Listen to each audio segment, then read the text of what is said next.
This or that, what will I pick to play? This or that, ha! This or that, what will I pick to play? Ha! Almanac, the Dragon Road. Almanac, the Crystal Peaks. Almanac, the Dragon Road. Almanac, the Crystal Peaks. Almanac, the Dragon Road. Almanac, the Crystal Peaks. Well, who wouldn't want to walk the Dragon Road? But who wouldn't want to climb the Crystal Peaks? Let's settle this once and for all. Yes.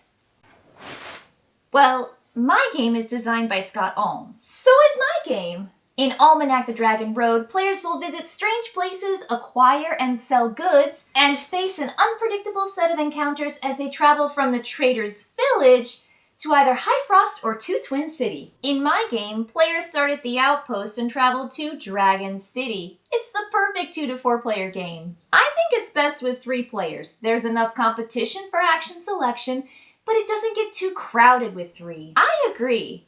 Almanac the Dragon Road is a worker placement resource management game. Don't forget the auction and bidding. You'll find trade, travel, and adventure in the Crystal Peaks. Good point. The worker action selection is pretty cool because each location has a different rule for how you're allowed to place your workers. Sometimes you're restricted from playing a second worker in the same region as the first, or you have to follow the arrowed path. There's even a location that blocks regions from play, or even another that makes you roll a die to earn goods based on how risky you want to be placing your worker. That's right. On their turn, players will assign a worker, which allows them to take the associated action, and then play will pass to the left.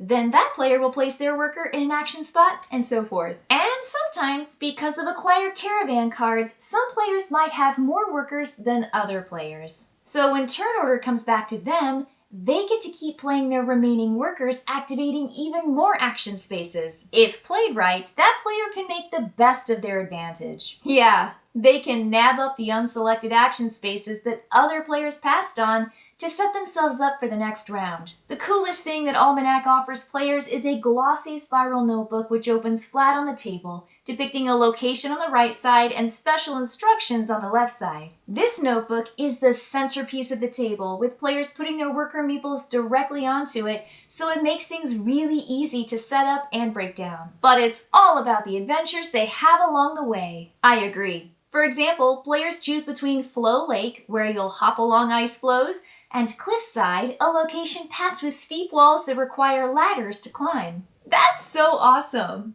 In the Dragon Road, players decide between the Cloud Monastery, where players perform in quiet solitude, and Razorback Canyon, where the wind whips through the canyon, challenging players who have to traverse the bridges. The thing I like best about the Almanac system is how each location is so unique and interesting. There are 6 rounds in each game, and each round focuses on a new location. There are even special tokens that belong to specific places only. I know, right?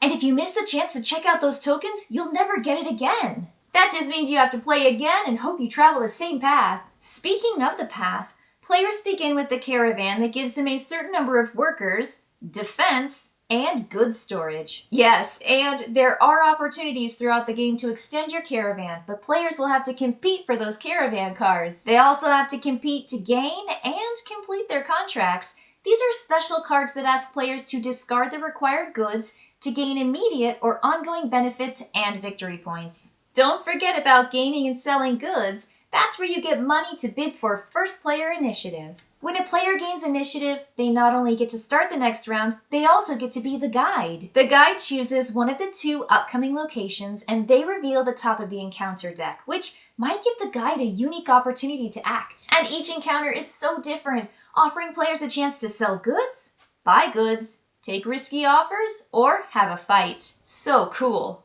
The 20 encounters in the game are divided into 5 different categories that match the progression of the game, growing in difficulty and challenging the players in just the right ways. That means that each time you play, you have a different combination of encounters. It sounds like our games are pretty similar. I agree with you there. The Crystal Peaks is a delightful sequel to The Dragon Road. I haven't even explored every location of Almanac the Dragon Road yet. And now there's Almanac the Crystal Peaks for players to discover. Then it's settled.